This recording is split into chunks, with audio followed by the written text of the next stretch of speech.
de la presión arterial pulmonar es 20 y la guía le da el corte como 20 ahora, antes era 25. Ahora la última guía dice que hipertensión pulmonar es sobre 20. Si yo en Cusco tengo 25 y en Lima tengo 20, mi tratamiento es balance en Lima. ¿Sí? O sea, no tendríamos, porque tenemos una hipertensión fisiológica de altura. No tenemos valores de hipertensión pulmonar de altura estándar con el cual podríamos monitorear. Pero si esa hipertensión en Cusco me da un poco de disnea o ya me da de saturación, es mejor bajarlo al paciente y se soluciona su problema. Entonces una ecocardio ya al mes, a ver ustedes hacen una espirometría acá, una espirometría allá, un test de caminata acá, un test de caminata allá, una ecocardio, varía muchísimo. La fisiología cardiorrespiratoria depende mucho de la altura, ¿ya? Y de la adaptación que tengamos altura. No todos nos adaptamos a la altura, algunos viajamos a Lima 2 meses y cuando regresamos podemos hacer edema agudo del pulmón cada vez que regresamos. De hecho hay un niñito en el Cusco que cada vez que regresa de Lima tiene un pulmón blanco. Y la mamá no entiende que no debe bajarle, no debe cambiar, porque hace edema agudo pulmonar. Ese niño no se adapta a la altura, ¿no? O sea, ese cambio súbito en avión, ¿no? 7 años, 8 años, cada vez viene a la emergencia me dan ganas de pegarle a la mamá. El pobre niño está ahí todo saturando 70 y la mamá lo baja. Ya. Y tenemos la ruta del consumo de oxígeno. Nosotros empezamos con una presión inspirada de oxígeno, que ya vamos a ver, que a través de la ruta de oxígeno para llegar a la mitocondria solo necesitamos 1 milímetro de mercurio para que se dé el ciclo de Krebs. Eso se llama consumo de oxígeno. Mientras va recorriendo hasta que llega a la mitocondria celular, solo necesita 1 centímetro. Pero para que se dé todo ese intercambio gaseoso necesitamos que el centro respiratorio esté adecuado, que los neuromusculares estén adecuados y que los pulmones estén adecuados. Por lo tanto, la insuficiencia respiratoria no solo va a depender del pulmón, sino va a depender de toda la vía neurológica también. Y este es un tema que tenemos que revisarlo bien. Entonces, cuando nosotros tenemos una frecuencia respiratoria determinada, se va a basar fundamentalmente en la lectura de los quimiorreceptores a nivel del bulbo, del centro respiratorio central. Entonces, los hidrogeniones me van a decir a mí, el hidrogenión viene del metabolismo, recuerden, del CO2 y el agua y se convierte en bicarbonato de hidrogeniones, en química, ¿no es cierto? Entonces, los hidrogeniones que no lo medimos, yo no tengo un análisis para que me mida hidrogeniones, pero los hidrogeniones van a comandar, son los quimiorreceptores que van a actuar a nivel central y me van a decir cuánta frecuencia respiratoria tengo que tener yo. Pero como no lo doso, solo doso el CO2, indirectamente el CO2 es el valor que me da esa frecuencia. Si yo tengo un CO2, digamos, 70, yo voy a hiperventilar para tratar de montar ese CO2. Si tengo un CO2 20 o menos, voy a hipoventilar, ¿no? En los estos. Eso es uno. Segundo, todo lo que es difusión con intercambio gaseoso, todo lo que es perfusión y todo lo que es ventilación me va a dar la unión ventilo-perfusión y la integridad de esto netamente tiene que ver con el pulmón, ¿ya? Entonces, para nosotros hablar de mecánica respiratoria tenemos una prueba que es la espirometría. Recuerden que la espirometría no mide volúmenes, mide entrada y salida de aire, capacidad, volumen tiral, cuánto entra y cuánto sale de aire para nosotros hacer ese intercambio gaseoso, que generalmente son 500 ml de volumen libre que yo puedo intercambiar a cada rato en volumen tiral. Pero yo sobre eso puedo aumentar con una inspiración máxima y con una expiración máxima y podría neurológicamente modificar mi volumen tiral a necesidad. Por eso es que cuando nos da neumonía, la taquipnea es mi primera alteración. Entonces mi cerebro dice, yo voy a compensar con aumento de frecuencia. Luego voy a hacer aumento de volúmenes, voy a compensar con aumento de volúmenes. Y así mi paciente llega saturando 90. Pero ¿qué pasa cuando se agota? Cuando ya no hay reserva. Entonces ya empiezo a tener hipoxemia, ¿no es cierto? La difusión ya lo vimos en EPIT, ley de Fick de los gases. ¿Cómo era la ley de Fick de los gases, Marcelo, tú que te estás durmiendo? Pasa a través de la membrana neurocapilar es inversamente proporcional al grosor y directamente proporcional al área del al área. ¿Qué más? Directamente proporcional a la para el grupo de rotación a la diferencia de presiones, presión 1 menos presión 2. ¿Qué más? A la constante de difusión de cada gas y al tamaño de la superficie e inversamente proporcional al grosor de la membrana, ¿cierto? Mientras más gruesa la membrana, menos difusión.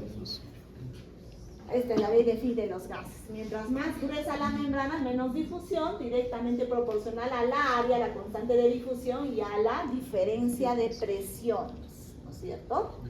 Y todo lo que es perfusión tiene que ver con corazón derecho, con el corazón derecho, ¿no es cierto? Ahorita lo vamos a ver. Entonces, la ventilación-perfusión es uno de los mecanismos que más se afecta. O zonas por, digamos, detritus, secreciones, neumonía, edema, o por una alteración de una respuesta, digamos, hipoxémica, que hay una vasoconstricción, puedo tener hipoperfusión. Y ahorita vamos a ver. Entonces, esto sí tienen que saber. Esta es la fórmula de la gradiente alveolo arterial de oxígeno. Si mi gradiente está normal, mi saturación o mi insuficiencia no es culpa del pulmón, sería culpa del corazón netamente. La gradiente es una fórmula que me lo da el AGA, pero si el AGA no me lo da, yo tengo que hallarla. La presión alveolar de oxígeno menos la presión arterial de oxígeno. ¿De dónde saco la presión arterial del oxígeno? Del AGA. Ahora voy a hallar la presión alveolar de oxígeno. La presión alveolar de oxígeno es la presión inspirada de oxígeno menos la presión arterial del CO2 entre su constante de difusión, que es 0.8. ¿De dónde saco el CO2? Del AGA. La presión inspirada de oxígeno tiene una fórmula, es la presión barométrica menos la presión de vapor de agua. Esta presión inspirada de oxígeno es el motivo por el cual en altura hacemos insuficiencia respiratoria, esa formulita. Entonces, esa formulita sí tienen que aprender, depende de la presión barométrica. La presión de vapor del agua a nivel de la tráquea es una constante, es 47. Y el FiO2, si yo tengo oxígeno, le doy lo que está poniendo el oxígeno o el ambiente 0.21. Por lo tanto, cuando cambio todo esto por todo esto, mi fórmula de la gradiente alveolo arterial de oxígeno tiene que ser todo esto. Que lo tienen que aprender ustedes para que ustedes alineen su AGA, su fórmula. Su valor normal es 10, es muy patológico cuando es más de 20. ¿No? La gradiente va aumentando con la edad, mientras más viejito, mayor gradiente arterial y mayor hipoxemia. Por eso nosotros cuando saturamos a un paciente de 90 años, no voy a esperar que sature 90, saturar 85, 84 está bien para 90 años. Porque para su edad ya hay menos oxígeno, menos difusión, menos gradiente, mayor gradiente y por lo tanto menos difusión.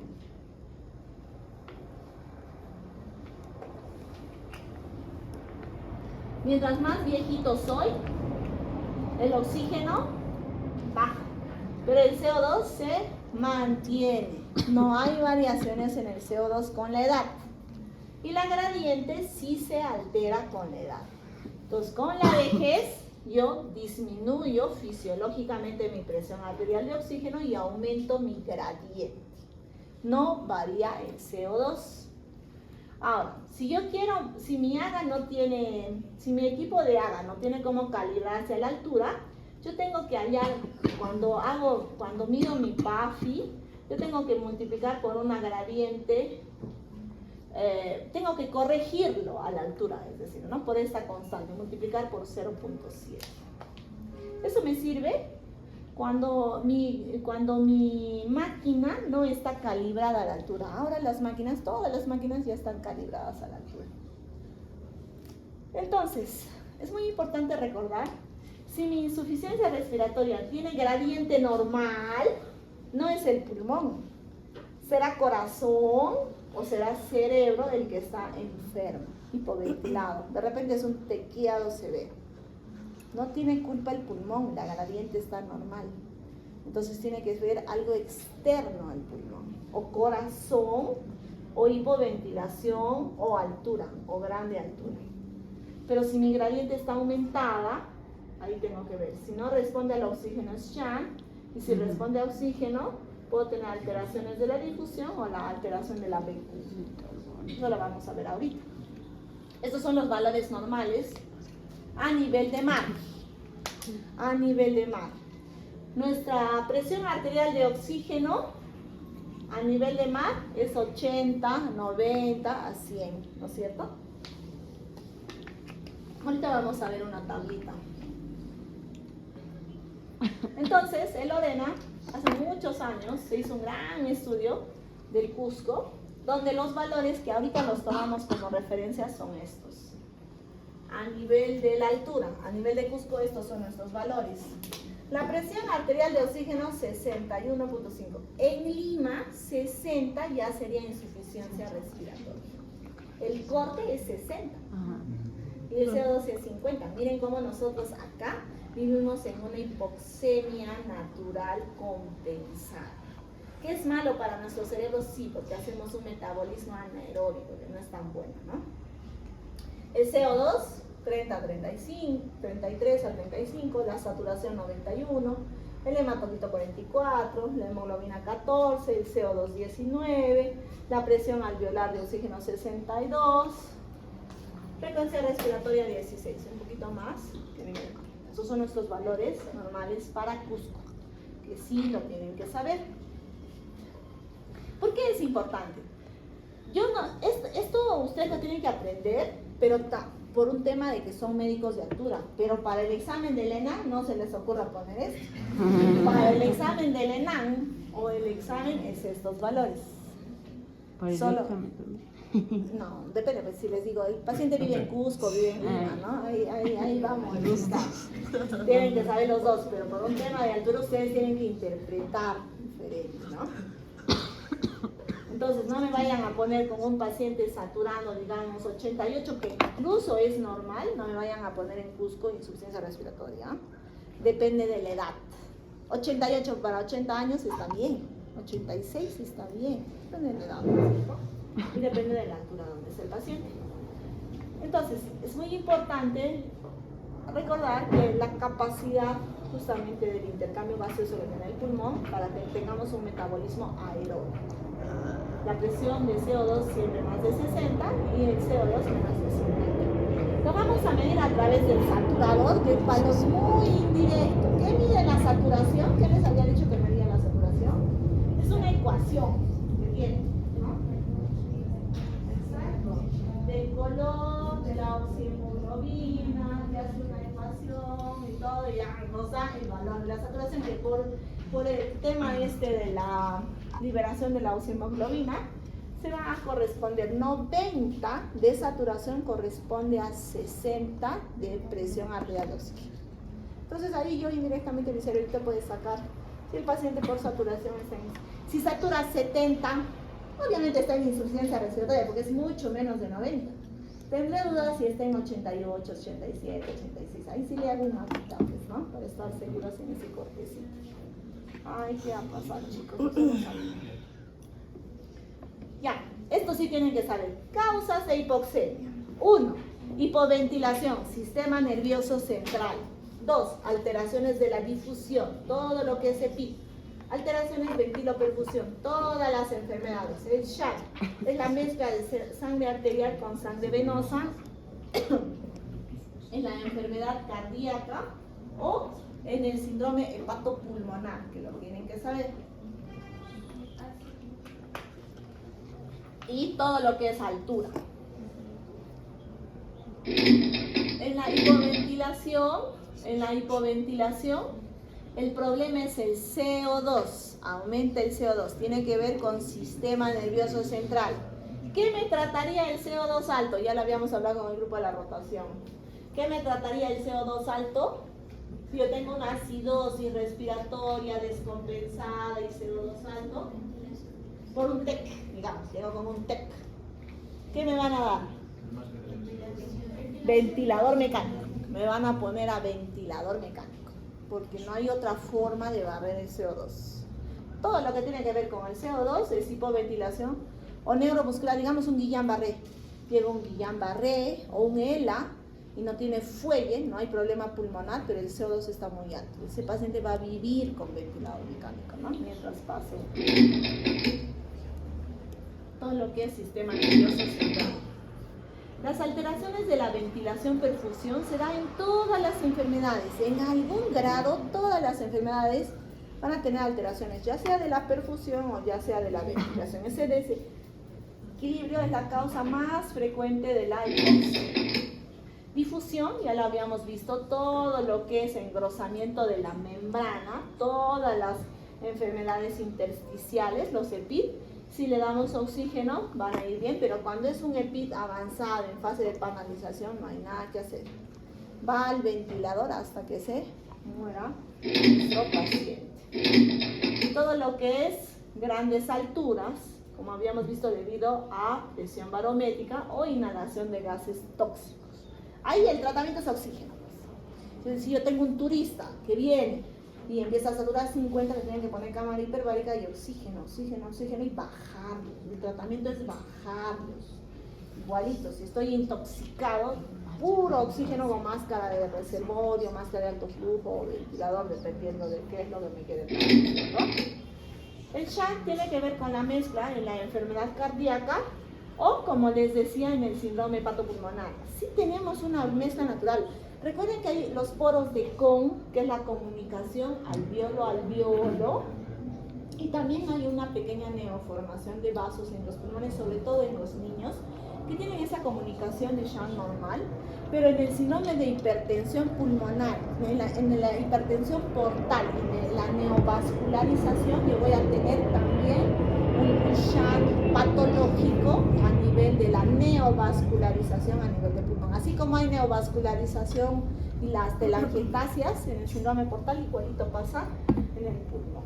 Entonces, todas las enfermedades, los mecanismos de hipoxemia van a responder al oxígeno, excepto el shunt.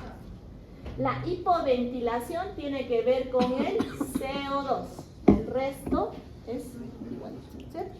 Solo necesito que se acuerden de acá que el shunt no responde al oxígeno y la única enfermedad que aumenta el CO2 es la hipoventilación. La insuficiencia respiratoria es justamente esa incapacidad del pulmón, del sistema respiratorio, pero tiene que ver con todo el engranaje de la vía para que funcione bien el pulmón, no solamente es culpa del pulmón. El tipo 1 es hipoxémica, el tipo 2 hipercáfnica, el tipo 3 es la mixta. Esta era la clasificación antigua que sí la tienen que saber porque todavía preguntan en los exámenes del ENAN, pero ahora se clasifica 1, 2, 3. La 3 es la mixta. La 2 si yo tengo antecedente operatorio y la 4 si tengo hipoperfusión por shock, ¿no es cierto? Estas son las características que las dan, pero que es en realidad ponerle tipo 3 o ponerle tipo 4 es insulso porque es 1, 2 o mixto, ¿no? Ahora es la clasificación.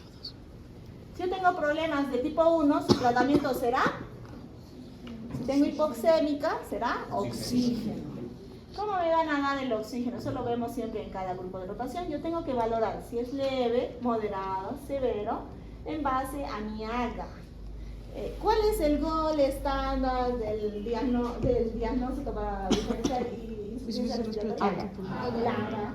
La saturación es un valor indirecto, El AGA sigue siendo el gol estándar. El AGA me va a permitir ver oxígeno y CO2.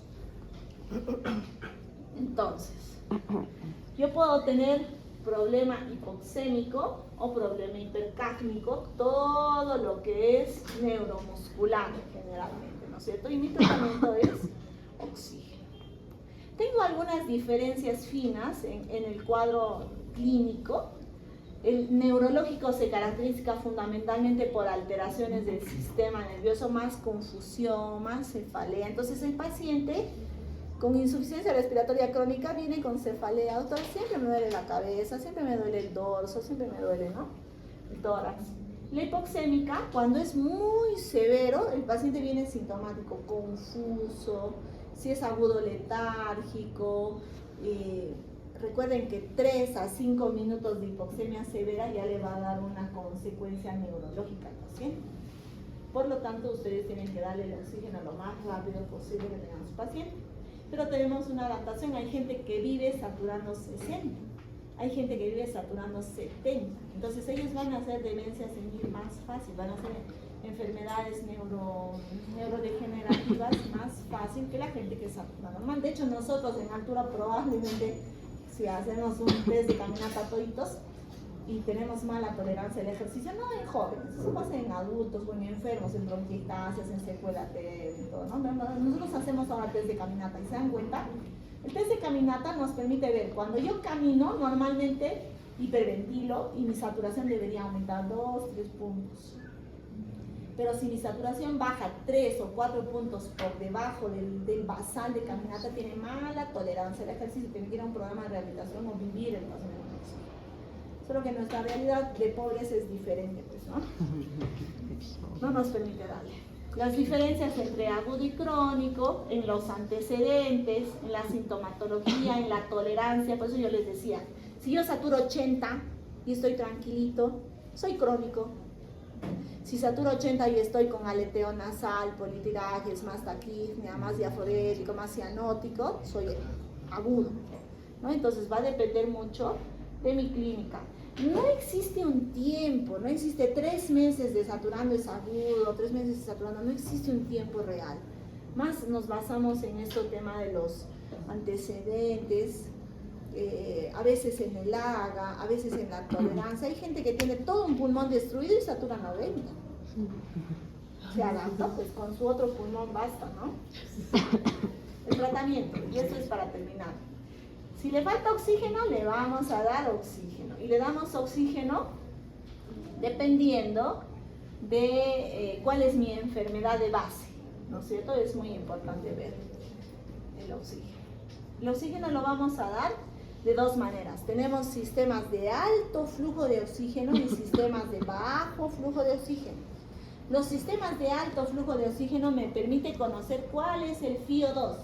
Ejemplo, me dice qué FiO2 le doy al paciente. Ventilador mecánico me dice qué FiO2. Y también la cánula de alto flujo y el tubo en T. Y los sistemas de bajo flujo es la cánula binasal. La cánula binasal, no sé cuánto de FiO2, es un aproximado que le sacamos. La máscara de reservorio y la máscara simple. ¿Cómo se prescribe? Por litros por minuto, por concentración, en forma de fracción inspirada que lo da el ventilador mecánico. Los sistemas de bajo flujo, no sé qué FiO2 le daré. Los sistemas de alto flujo, sí conozco el FiO2. La máscara con reservorio, a 15 litros nos da 60, 70, 80% de FiO2. A veces los internos dicen, este es un sistema de alto flujo porque me da alto FiO2. Pero no sé qué FiO2 exactamente me dará, por lo tanto, no debería de considerarlo de alto flujo. Creo que ya tienen clases. ¿Qué hora es? 5:57. Ya, 3 minutos. Ya. Sistemas de bajo flujo de oxígeno, no sé un FiO2 constante. Le voy a dar, aquí está, la cánula binasal, la naricera, máximo 5 litros, que le dé 10 litros, 20 litros, 50 litros, solo le va a hacer daño a la mucosa nasal. Por lo tanto, hasta 5 litros o más. Luego le doy máscara simple. Mi paciente está muy mal, le doy mascarilla de reservorio.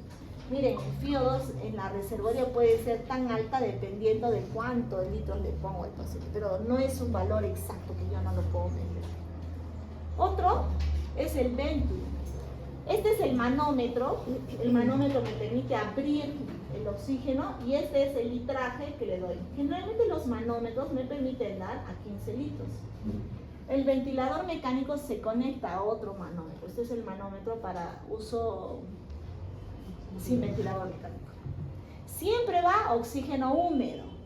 Si yo le doy oxígeno puro es más seco, irritante, tengo que humidificar al oxígeno. Eso lo van a leer. Las cánulas binasales, la forma adecuada de ponerse detrás de la oreja. Generalmente le ponen las enfermeras acá, pero la forma correcta es poner detrás de la oreja y la curvatura hacia adentro, ¿no? El tamaño también es importante, hay de adulto y niño. Cuando yo tengo uso crónico, yo puedo modificar, puedo incluso pegármelo por acá, porque yo tengo uso crónico. En los niños les ponemos una campana y ponemos el oxígeno al costadito, ya no le hacemos daño en su naricita, por ejemplo, ¿no? Es cuestión de concentrar el FiO2 alrededor del paciente. Y los crónicos, la máscara simple y la máscara de reservorio trivalvular, solo se puede usar de 4 a 6 horas. Luego voy a llenar de CO2 y voy a reinhalar mi propio CO2. Entonces la máscara de reservorio es transitorio. Llega el paciente intoxicado, 3 horas tienes para definir, ¿se va al ventilador mecánico o se va al Venturi? No lo deje noches y noches con el reservorio como sucede acá en el hospital. La mascarilla de reservorio a 15 litros me va a permitir dar la mayor cantidad de oxígeno no invasivo al paciente, pero no usarlo muchas horas. Y luego tenemos la máscara de Venturi, que lo vamos a ver cada una de nuestras rotaciones. Tiene 2 colores, el blanco y el verde, ¿no? Este dispositivo, no tengo un Venturi de color, este dispositivo puede ser blanco o puede ser verde. Yo tengo que ponerle la ranurita, a la flechita y tengo que conectar el litraje que me dice. Si quiero darle FiO2 de 24 a 26 a 3 litros, si quiero darle FiO2 de 28 a 30 a 6 litros. No podría ponerle a 6 litros como el dispositivo blanco. No podría ponerle a 15 litros como el dispositivo verde. Y eso van a manipular ustedes en sus rotaciones, por favor. O si no, a mí me hace recordar para la siguiente clase traer el Venturi, ¿ya? Y el dispositivo blanquito me permite darle el FiO2 hasta el 50%. Imagínense, gran cantidad de oxígeno. Si mi paciente tiene insuficiencia y satura 70 con Venturi, se va a agotar. Pónganlo al ventilador mecánico porque no le da una saturación correcta. Pero si está en 82, 83, déjenlo con Venturi, ¿no? Porque todavía está 83, 84, para la altura estaría bien. Entonces acácito me dice 35% por 9 litros y le pongo a esta ranurita la flechita. Quiero darle el 50% con 15 litros y le pongo a la ranurita. El dispositivo blanco. El tubo en T funciona con el Venturi. Y acá.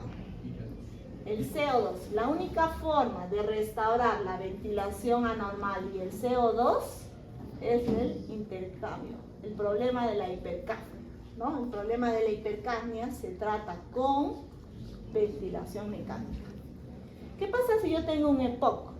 El paciente va a ir al ventilador no invasivo o va a ir al dispositivo CPAP o al dispositivo BiPAP, que son unas maquinitas que nos dan presión positiva al final de la inspiración y por ahí. Y esto tienen que aprender. El exceso de oxígeno, un minuto. El exceso de oxígeno me va a producir daño. Y me va a producir daño por estos mecanismos. O me va a dar lavado de nitrógeno y me va a colapsar los alvéolos, o me va a soltar oxígeno a la sangre y me va a dar, va a liberar CO2 a la sangre y me va a dar una acidosis secundaria. Entonces, paciente de 100 años que le demos exceso de oxígeno va a producir acidosis respiratoria. Y eso lo vamos a ver en la siguiente clase. Quédense con nosotros, ¿ya? Doctorita, las clases van a seguir siendo